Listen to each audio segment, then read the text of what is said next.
یہ کیا ہے یوگ؟ آپ کون ہیں؟ آپ پلیز بہت معذرت کے ساتھ اپنا تعارف کریں کہ آپ یہ حیثیت آپ کے پاس آئی کہاں سے؟ کہ آپ نصرت کا جھنڈا لے کے اٹھتے ہیں، آپ حفاظت کا جھنڈا لے کے اٹھتے ہیں، اب آپ نے اور اس کے طلاقات کے فیصلے بھی آپ کے سارے خود ہی کرنے ہیں. یہ کیا کرنے ہیں آپ؟ کیا رہے ہیں؟ یہ اختیار کہاں سے رہے آپ نے؟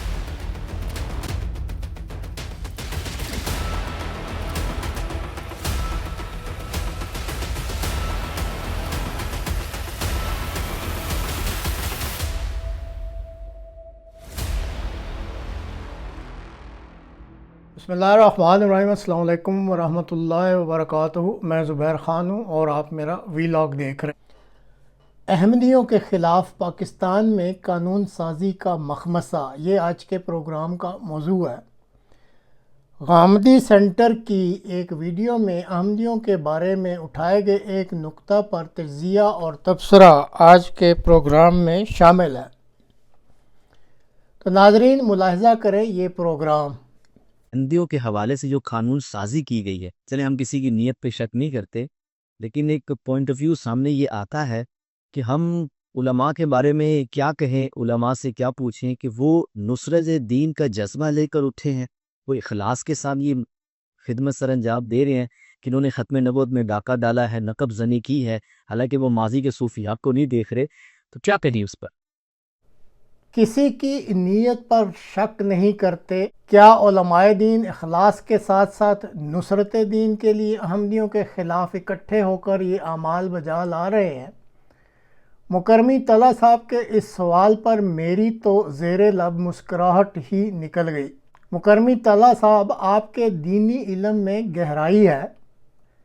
آپ کے سوال کا عاصم صاحب کیا جواب دیتے ہیں وہ بھی سن لیتے ہیں. لیکن طلحہ صاحب، میرے ذہن میں ایک بات اور بھی آتی ہے.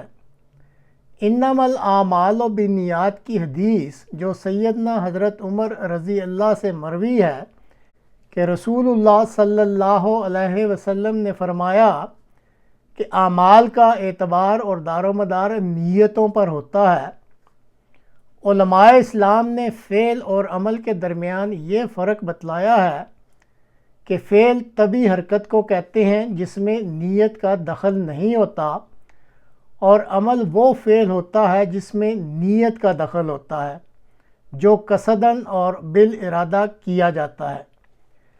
احمدیوں کے خلاف پاکستان میں جو قانون سازی کی گئی تھی وہ بدنیت پر مبنی قصداً اور بالارادہ کی گئی تھی تاکہ اس پرامن جماعت کے خلاف کارروائیوں کا جواز پیدا کیا جا سکے. آپ خود دیکھ لیں کہ اس قانون کو بنیاد بنا کر علماء سو پاکستان نے وہ کون سا ظلم و ستم ہے جو پرامن احمدیوں کے خلاف روا نہیں رکھا، اور یہ ظلم و ستم کھلم کھلا بالارادہ اور قصداً کیا جاتا ہے اور کیا جا رہا ہے. علماء سو کے پرجوش احمدیہ مخالف خطابات اور موٹیویشنل تقریروں کے بعد ہی ٹی ایل پی کے جیالے کسی بے گناہ کی جان صرف اس لیے لے لیتے ہیں کہ علماء سو کی تقریروں اور خطابات میں کہا جاتا ہے کہ احمدی کو جان سے مار دو اور جنت کا ٹکٹ لے لو اور حوروں کے حقدار بن جاؤ. اس قانون کا تسلسل کے ساتھ احمدیوں پر ظلم و ستم کے لیے استعمال صاف ظاہر کرتا ہے کہ یہ قانون بد نیتی سے ہی بنایا گیا تھا، اور آج تک علماء سو اپنی بد نیتی کا سہارا لے کر احمدیوں کے خلاف روزانہ ہی کبھی اعمال بجا لا رہے ہیں. اب یہ دیکھیں، 2 روز کے اندر ٹی ایل پی کے جیالوں کے ذریعے ان 2 احمدی مساجد کی مسماری کیا ایک طبی فعل ہے یا بدنیتی پر مبنی ایک عمل ہے؟ Tensions are rising for the Ahmadiyya Muslim community in Chakno. To ONP, District Rahim Yar Khan, extremist clerics from Tehreek-e-Labbaik Pakistan, or TLP, issued a deadline to authorities. They demanded the removal of minarets from the local Ahmadiyya mosque by the 23rd of February 2025. They threatened to take matters into their own hands if their demands were not met. Throughout this time, police and district officials remained in contact with Ahmadiyya representatives. They assured them that no harm would come to their mosque. However, On the night of the 22nd of February, the situation escalated. Authorities warned that a large TLP-led mob had gathered. The mob was determined to take action by morning. To prevent violence, police decided to intervene themselves. At around 11 p.m., a heavy police contingent arrived at the site. They forcibly removed the minarets and the niche. They also erased the kalima, written on the Ahmadiyya mosque. This incident marks yet another distressing episode. It highlights the ongoing persecution of the Ahmadiyya Muslim community in Pakistan. Now it is obvious that the Tehreek-ul-Labbaik Party has established itself as a force before which the entire state has surrendered, instead of upholding its duty to protect its citizens' basic human A rights. tragic incident unfolded today in Thru Village, Mandi Tehsil, Pasra District, Sialkot. A charged mob attacked an Ahmadiyya place of worship, vandalizing its minaret and arch. The extremist group TLP pressured local police to take action against the site. Under this pressure, authorities proceeded with the demolition. On the 20th of February, 2025, Ahmadiyya community members continue to face persecution in Pakistan.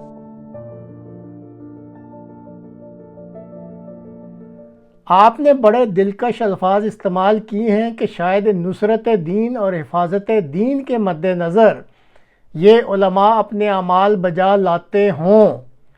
یہ جو TLP کی طرف سے گلی گلی نعرے لگائے جاتے ہیں، سر تن سے جدا، اور پھر احمدیوں کو جان سے بھی مار دیا جاتا ہے، صرف یہ بتا دیں کہ کیا ایسی نصرت دین اور حفاظت دین کی کوئی مثال حضرت صلی اللہ علیہ وسلم کے وقت میں بھی ملتی ہے؟ سادہ سی مثال میرے ذہن میں آئی کہ آپ کہیں کوئی جاب کرتے ہیں، آپ کو جاب ڈسکرپشن دی جاتی ہے کہ بھئی یہ آپ کی ذمہ داری ہے، آپ اکاؤنٹس ڈپارٹمنٹ میں ایز اکاؤنٹنٹ میں ہیں۔ اب آپ اللہ صبح دفتر جاتے ہیں، بڑے خلوص کے ساتھ، بڑی اچھی نیت کے ساتھ آپ HR ڈپارٹمنٹ میں گزرے ہیں، وہاں لوگوں کے اندر مداخلت کر رہے ہیں۔ آپ پروڈکشن ڈپارٹمنٹ میں جا رہے ہیں، وہاں مداخلت کر رہے ہیں، یا آپ سیلز ڈپارٹمنٹ میں جا رہے ہیں اور کہہ رہے ہیں کہ میں تو اصلاحات چاہ رہا ہوں، میرے نزدیک وہاں پر کچھ غلطیاں ہو رہی ہیں، میں ان کو سدھار لوں، میں وہاں جایا۔ بھئی آپ کا سوال یہ ہے کہ آپ کی ذمہ داری کس نے ملائی؟ آپ کی جاب ڈسکرپشن پہ لکھا ہوا ہے کہ آپ اکاؤنٹنٹ ہیں، بالکل آپ نے وہ تو دیکھے نہیں، اکاؤنٹس کا سارا بیڑا غرق ہوا پڑا، اور جو آپ کی ذمہ داری تھی نہیں اس کے آپ ٹھیکیدار بن گئے ہیں۔ تو میں یہی عرض کروں گا، میں یہی سوال کھڑا کروں گا کہ یہ حفاظت دین، یہ نصرت دین، یہ ایک عجیب سا رویہ سمجھ نہیں آتا۔ مطلب ایسا معلوم ہوتا ہے کہ یہ نبوت ہے نا، یہ کوئی ایسی کرسی ایسی ڈیزگنیشن کا نام ہے کہ اس کی کرسی کے بیچ چوراہے میں کہیں پڑی ہے، اور ایک معمول باللہ ایک طبقہ ہے جس کی اللہ رسول نے یہ بھی لگائی ہے کہ بھائی پیرا دہائے دلارے، اگر تمہارا پیرا ذرا سا بھی چون گیا تو کوئی بھاگ کے کرسی پہ بیٹھنا جائے۔ یہ کیا ہے؟ آپ کون ہیں؟ آپ پلیز بہت معذرت کے ساتھ اپنا تعارف کریں کہ آپ یہ حیثیت آپ کے پاس آئی کہاں سے کہ آپ نصرت کا جھنڈا لے کے اٹھتے ہیں، آپ حفاظت کا جھنڈا لے کے اٹھتے ہیں، اب آپ نے اور اس کے طلاقات کے فیصلے بھی آپ کے سارے خود ہی کرنے ہیں۔ یہ کیا کرنے ہیں آپ؟ کیا کر کیا رہے ہیں؟ یہ اختیار کہاں سے رہا ہے آپ کی بات؟ اللہ نے تو کوئی اختیار نہیں، اللہ تعالیٰ نے تو آپ کو دائی بنایا تھا اور باقی ساری قومیں آپ کے لیے مدعو تھی، لہذا آپ نے یہ جو اپنے دائی اور مدعو کے رشتے کو مجروح کر کے یہ حاکمیت اور قاضی کی سیٹ پر بیٹھ گئے ہیں، آپ نے خدائی اختیارات میں خود مداخلت کی ہے۔ لہذا جب اس سارے کانسیپٹ کو آپ رول بیک کر لیں اور ایک دائی کی جگہ سے آ کے کھڑے ہو جائیں گے تو پھر یہ چیزیں ہی ختم ہو جائے گی۔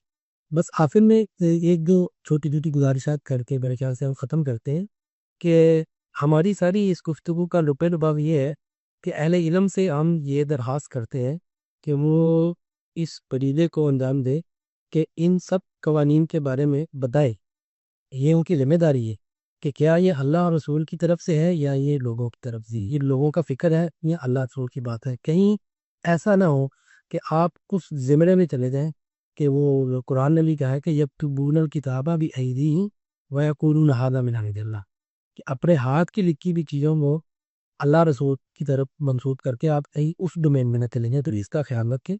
اور آج کل ہمارے ہاں سیاسی پیراڈائم میں ایک سوال بڑا اہم ہے، بات کی جاتی ہے کہ ووٹ کو عزت۔